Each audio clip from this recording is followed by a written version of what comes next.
Hello friends, welcome to Unacademy. हम लोग तैयारी कर रहे हैं JRF 2020 के लिए और इस वीडियो सीरीज़ में मैं आप लोगों के साथ लॉजिकल रीजनिंग के कुछ ट्रिक्स भी शेयर कर रही हूँ और डिटेल स्टडी नोट्स भी डिस्कस कर रही हूँ। आप मुझे ज्वाइन कर सकते हैं व्हाट्सएप नंबर 8930777669 पर। मेरा नाम मनप्रीत कौर है। I am a research scholar at GJU SNT Hisar. I've done MBA, MCom, qualified NET Commerce twice. I have also qualified JRF in Commerce. I am also NET in Management and cleared HTET and CTET exams. आज की जो ये video है इसमें मैं आप लोगों के साथ इवैल्यूएट करने वाली हूँ the difference between deductive and inductive reasoning. कि जो इंडक्टिव और डिडक्टिव रीजनिंग का डिफरेंस है ये आपको हर तरीके से हेल्प करेगा, चाहे वो टीचिंग है उसमें भी, LR में भी। यानी कि इंडक्टिव और डिडक्टिव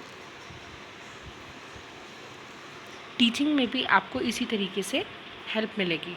ठीक है, तो चलिए डिस्कस करते हैं। जब हम बात करते हैं डिडक्टिव रीजनिंग की या इंडक्टिव रीजनिंग की, तो एक चीज़ ध्यान रखिए, कुछ लोग इसमें बहुत कंफ्यूज हो जाते हैं। तो मैंने एक छोटी सी चीज़ इसमें याद करने की इसमें ऐड करी है कि अगर टीचर देता है, यानी कि डी से देना और डी से डिडक्टिव।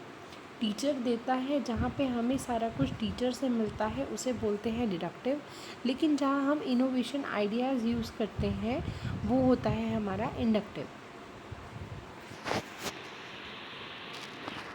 यानी कि जब भी हम टीचर सेंट्रिक अप्रोच की बात करते हैं तो वो डिडक्टिव रीजनिंग होती है, जबकि लर्नर सेंट्रिक अप्रोच हमारी इंडक्टिव रीजनिंग होती है। इस अप्रोच को स्पेशलाइजेशन भी कहते हैं डिडक्टिव को, जबकि इंडक्टिव को जनरलाइजेशन कहते हैं। आपको मैं बताती हूँ इसे स्पेशलाइजेशन या जनरलाइजेशन क्यों कहा जाता है। देखो, स्पेशलाइजेशन का मतलब होता है general to specific. Okay, specialisation का मतलब होता है जनरल टू स्पेसिफिक, जबकि इंडक्टिव रीजनिंग को जनरलाइजेशन कहा जाता है, जिसका मतलब होता है स्पेसिफिक टू जनरल। अब ये कैसे काम करती है?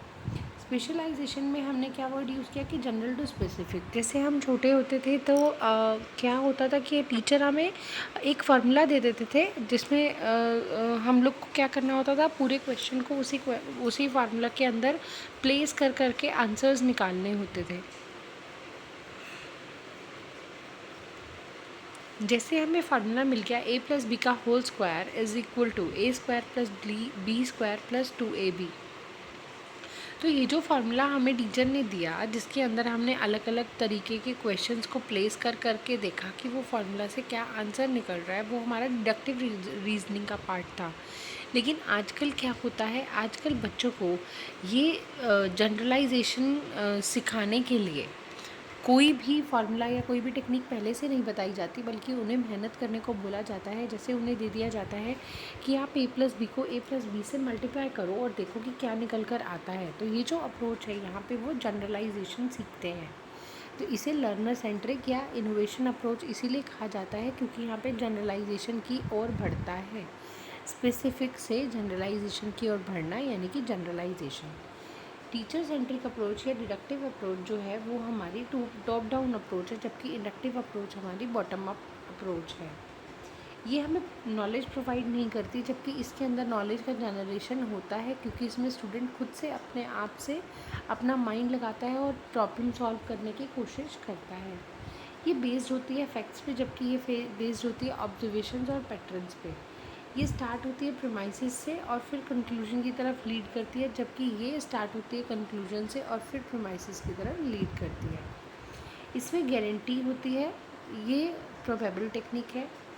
इसमें काम कैसे होता है कि थ्योरी टू सबसे पहले थ्योरी होती है, जिससे हाइपोथेसिस जनरेट होती है, फिर ऑब्जर्वेशन एंड देन कन्फर्मेशन। जबकि इसके अंदर इंडक्टिव में पहले ऑब्जर्वेशन टेक प्लेस करती है, फिर पैटर्न, फिर टेंटेटिव हाइपोथेसिस और फिर जाकर कहीं थ्योरी हमारी जनरेट होती है। यानी कि इसके अंदर जो है वो थ्योरी हमारा फर्स्ट पार्ट है, जबकि इंडक्टिव में थ्योरी हमारा लास्ट पार्ट है। नेक्स्ट है इसके अंदर इसे सॉल्व करने के लिए जो टेक्निक हम यूज़ करते हैं उसे सिलोजिज्म कहते हैं, जबकि इसके अंदर ये जो टेक्निक है ये प्रोबेबल है। इसके अंदर अगर देखा जाए तो आर्ग्यूमेंट्स हमारे दो तरीके के होते हैं, या तो वैलिड या इनवैलिड।